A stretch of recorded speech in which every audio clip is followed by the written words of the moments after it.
Hürmetli vatandaş, biz yukarıda söz orada vaziyet doğrusu toxtalganda bir neçe cümleler bilen vaziyetin hazırlığı taraqqiyatını ifadeleyen idi.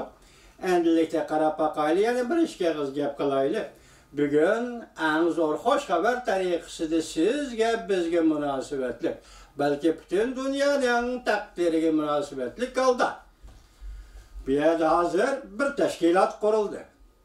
Bu teşkilatın ismi Jungo'nun Tehdidiga Taqabul Turish Komiteti. Bu 27. gün ilan qilindi. Teşkilat 26. gün ilan qilindi. Teşkilat kurulganda Ming Jin, yani Aynak televiziyasının daimi başquruvchisi, riyasetçisi Qin Xiaoping bu doğruda radyo Amerika avazıdan qo'lga bitilgan casusluk hayırlıqda ayıplanıp qo'lga bitilgan 3 muxbirning biri Sasha Gung. Belki Sasha Gung Amerika Avazı Radyosu Xitay til programmasining mudiriyat boshlig'i. Uningdan boshqa ishki muxbir biri uning ismi Li, yana birisining ismi Dongfang. Bu 3 muxbir radyodan chiqarib etilgan. Shundan keyin bular to'g'risida yani hech qanday gap so'z cho'chak bo'linmagan edi.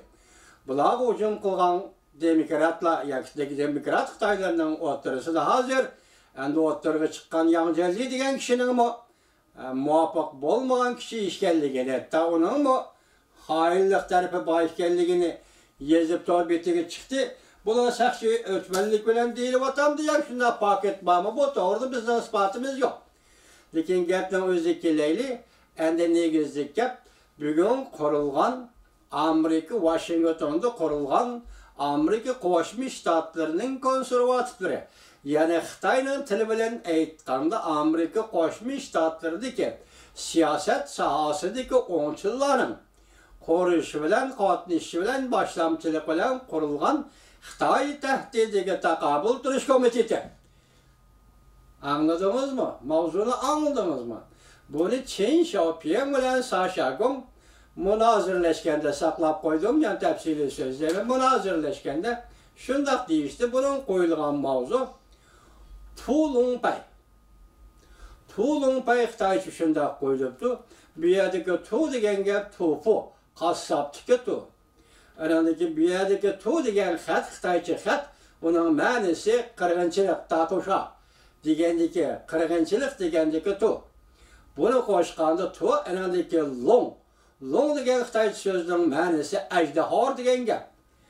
Ajdahor degan gap. Endi bu yerda nima deymiz? Boshqa xatning hisobi qassob degan ma'noda bo'lsa. Ajdahorni qatl qilish degan ma'nodik. Mushalar go'roy, mushalarning go'roydir. Bu so'zni biz bunda so'z bo'yicha so'zma-so'z tarjima qiladigan bo'lsak, bak qo'pol ekan. Keyin buniga muxbir chiroyli qism qo'yibdi. U ism Jungo tahdidiga taqabul turish tashkiloti. Endi men Sasha Gung bilan Qin Xiaoping apandining, Sasha Gung xonim bilan Qin Xiaoping apandining munozirasidan shu narsaga ega bo'ldimki, u bo'lsin bu tashkilotga qatnashgan Hanzu kishilar. Men ularni Xitoy demayman, chunki shunday tashkilotga qatnashganlik uchun Hanzu bo'lish kerak. Hanzu kishilar birinchisi Xal Yanchao. Bu Xal Yanchao ayni chog'da Amerika Davlat Majlisida senatorlarning yoki Davlat Majlisi a'zolarining kotib ishxonasida maxsus xizmatda ishlagan odam. Xal Yanchao. Ikkinchisi bu qatam mushularda rasmini ko'rdim, sahnaga chiqib so'zlayotgan Sasha Gung. O Amerika Radyosu Xitoy til, Amerika Ovozi Radyosu Xitoy til programmasining mudiri. O hali qadar gaplar bilan bu radiodan qo'llanishi ayni chog'da 2017-yili 4-oyning 19-kuni bular bu radioda maslahatlashib shu vaqtga Go'ing radioda so'zlatmoqchi bo'ldi. 2 soat balki 4 soat. So'zlash jarayonida bu radio yarim yo'lda bu suhbatni muxbirlar to'xtatib qo'ydi. Yani üzüp koydu. Bunun için nurgun münazirler, nurgun fikirler ortaya çıktı. Hatta Go'ing yüzümü bununla arlaştı. Muş münasebet bilen tekşürülüp, radyoda yukarıdaki ismi Li deb atılgan Li, Anandiken Dongpang deydigan bir beş kadem koda muhbir anandiken Sasha Gong. Bular kaldırılıp hizmetini tekşfir, hizmetinden kaldırılıp özünü tekşfir tapşırıldı. Bugün bular hazır cemiyette. Şunun için de Sasha Gong bugünkü teşkilatga katlaşıptı. Ularning o jarayon yana qandaq bo'ldi? Buningdan mening xabarim yo'q. Bu to'g'rida Changcheng deydigan kishi nurg'un so'zlagan, hamda boshqa demokratlarimiz so'zlagan, hatto Yang Jellimo bularni Xitoyning jasusi, Beijingning jasusi, Anchuanning odamlari degan shunda ishlar qapti deylar hozir. Bugun Sasha Gong Washingtonda tunigan qurilgan Xitoy tahdidiga qarshi turish komitetining a'zosi bo'lib kirdi, yig'inda so'z qildi, fikr qildi. Üçüncüsü bunun ikincisi Hallian Chow kishi qatnashdi. Bu ikinci Hanzo kishi. Endi üçüncüsü sizlarga belgilik ya belgilik emas, Boşçu degan odam mu hozir Washingtonda konservativlar tarafidan qurilgan Xitoy tahdidiga qarshi turish komitetining a'zosi bo'lib buning ishga kirdi. Musha orliqda bir kun burun men Osiyo Uyg'ur deydigan bir qiz bolaning radioga so'zlagan so'zini, televizorda so'zlagan so'zini, ovozini angladim. Bu kishi shundoq deydiki, Rabia Qodir turmadan qandoq qo'yib berildi, qandoq Amerikaga keldi. Masalan, Wang Laochuan Shanganglik. Bunun ichida Boshchiyu degan odammi Shanganglik. Rabia Qodirning Boshchiyu degan bu odam bilan qandoq munosabatlari bor? Masalan, Amerikada va boshqa yerda yig'inlarga, so'rovlarga ko'p qatim birga qatnashdi. Uningdagi yana nima deydi? Boshchiyu degan Shanganglik. Deydi-da, shunday so'zlarni elib kelib, Rabia Qodir turmadan chiqdi. Endi shu vaqt, ayni vaqtda qo'niq elingan yana jungolik bir g'ayri fikrniki o'qituvchi Wang Binjang degan turmada yotgan edi. Wang Binjangni nemishqa qo'yib bermay, Rabia Qodirni nemish qo'yib berdi deb savol qo'yibdi. Osiyo Uyg'ur xonim, savodingiz baktuvan ekan bolam. Agar qiz bo'lsangiz bolam, jugan bo'lsangizmi shunda qizim, men ayol kishilar to'g'risida ortiq gap qiladigan o'g'il bola emas. Ayol kishilarni yoki undaq yoki bundaq deydigan o'g'il bola emas. Saviyangiz baktuvan ekan.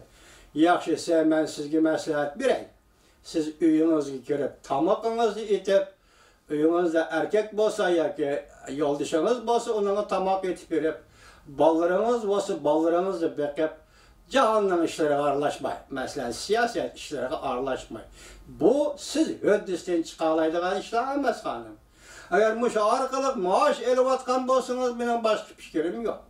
Yani bir oila, bir turmushni qamdash ehtiyojingiz bo'lsa, maosh elayotgan bo'lsangiz, mening boshqa fikrim yo'q. Xohlasangiz mening taklifim, sizning kayningizda turayotgan va moshini yezib bergan Parat Yo'runqosh bo'lamdi yoki Qo'rchoq rais bo'lamdi, Qo'rchoq tashkilot Dunyo Uyg'ur qurultayining raisi bo'lamdi. Shular o'zi chiqish kerak. Shular o'zi chiqib men bilan elisi bo'ladi. Rabia Qodirning turmadan chiqishi, turmadan qo'yib berilishi, dunyodagi qudratli hukumat Amerika Qo'shma Shtatlarning shu vaqtgi hukumati bilan bu Jungo Kompartiyasi hukumatining o'rtasidagi ish. Hatta bunga bir nima deyish, qalaymi so'zlashga men betilmayman. Men bu diloning shohidiman. Siz men bilganchilik bilmaysiz, Osiyo Uyg'ur. Parat Yo'runqosh bu kelgindi odam, tejimel odam. Bu Afg'onistonda ko'chib kelgan ko'chman odam. Yaxshisi bu kishini Uyg'urlarning siyosiy hayotiga aralashmasligi kerak. O'zinglar chaqildinglar. O'zinglar ishla boshladinglar. Hiç tüyüdü cimcim üzümlerinin işini kılışınlar gerek idi. Ben bilgilerimle vatandaşlarımı yetkizip atkan bir adam. Silah otlardan çıkıp bunda kıysanlar, bana bu şundak münazara başlanırdı. Şunu vatandaşlar bunu geçirinler. Ben bir kıskıça bu şundak deyip koyayım. Rabia Qodirning boş bilan ne münasebeti var. Eğer taliyin baxtın olsa, sen boş bilan münasebet orun alırsan, nayt çoğun iş kılgan bulursun. Nayt çoğun iş kılgan bulur. Boşçu degan bu odam bu pop. dini pop bu pop'dan Amerika'daki inaveti, Amerika'daki ordu o kaltıs oran. Kaltıs inavet. Amerika hükümeti ve devlet meclisinin azaları bu adamga baştan ahir işinip geldi. Gepden uzayımı şu, gepden rayımı şu. Muşinçine düşünüp dosunuz boladı hanım. Sizge muşini yezip bergen kişi zaten kayada. Germaniyada mı? Ya ki başka yerden geldi mi? Siz demek bir yerde boşluyorlar Rabia Kadır'ın münasebetini tılgılıp siz bir yerde ne mi demekçi? Bu demek bunda söz cümlenin ray cümlelerden çıkıvatkan söz bu en çöntin yazıp bergen nersi bu. Hemen nasıl aşkar olup gitti o, şuna mı? Kimnin kimi kellik aşkar olup gitti? Ende ben sizge şundak nasihat kılayım, kızcak, sizin yazıdığın, sözleydiğin timinizi ben bir belgilep birey. Parat yorum kaç nekeni sözlemem. Ya ki parat yorum kaç olsun meyli siz bunun siz, hazırki Korçak Teşkilat Dünya Uygur Kurultayı'nın Korçak Reis ve Korçak Katibi Erkin Tarım degen kim? Siz boşa doğruda bir kalem teorit gezip bakın. Ben kısaca bir gün şunçilik sözleyeyim, bunun devamı tefekiye.